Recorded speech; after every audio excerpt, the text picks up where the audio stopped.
termine, on a été coupé. Donc je disais, tout le travail qui a été fait à l'extérieur et comment dire, le marchepied sur lequel on peut, nous, se poser et faire la suite du travail qui est capital.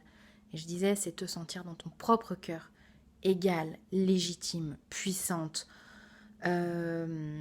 forte, animée, inspirée, avec une capacité à réaliser tout ce qui a du sens pour toi.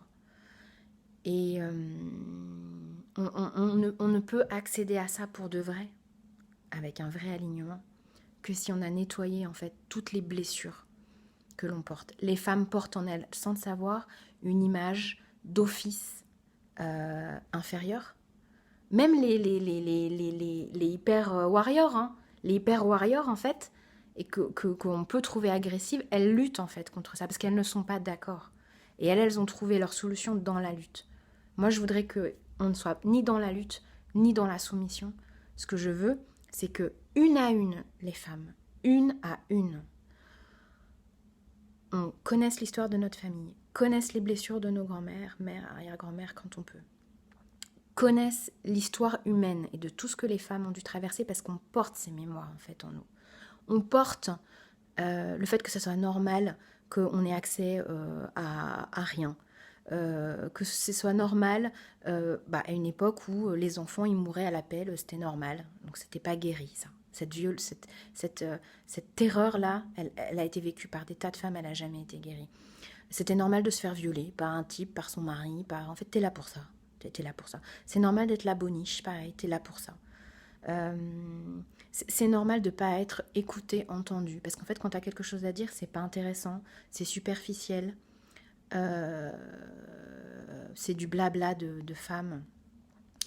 Voilà, il y a des tas de choses comme ça. On va pas se faire toute la liste. Hein, mais toutes les femmes, d'une manière ou d'une autre, portent ça en elles et sans le savoir. C'est-à-dire que moi, par exemple, moi j'ai grandi dans un environnement idéal.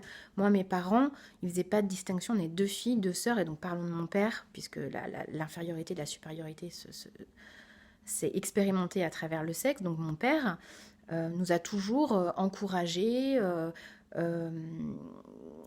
donné les moyens d'accéder à notre indépendance, nous a appris des tas de choses comme il aurait appris à un fils, je pense, à conduire des grosses bagnoles, à faire du bricolage.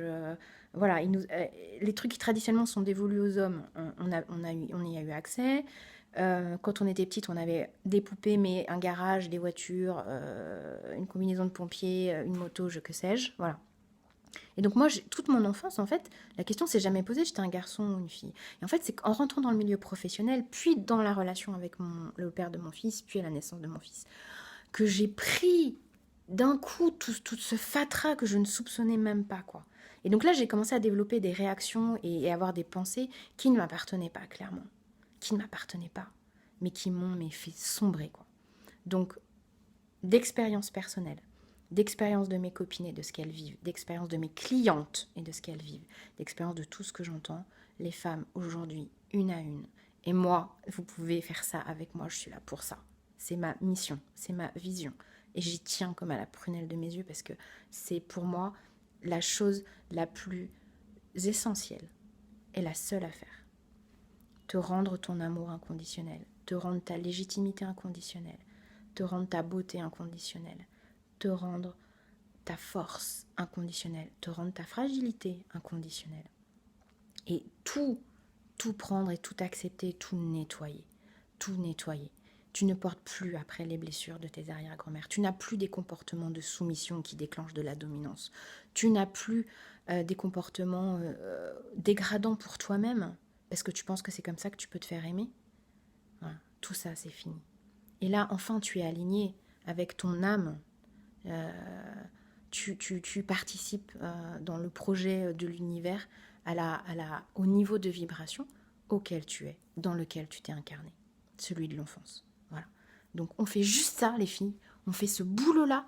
On le mérite pour nous. On le doit à nos ancêtres. Et après, on accède à un monde entièrement différent, à un monde d'une beauté. Mais il est déjà là, le monde. C'est OK. Ce monde-là, il est déjà là. Il est en nous. On le porte en nous.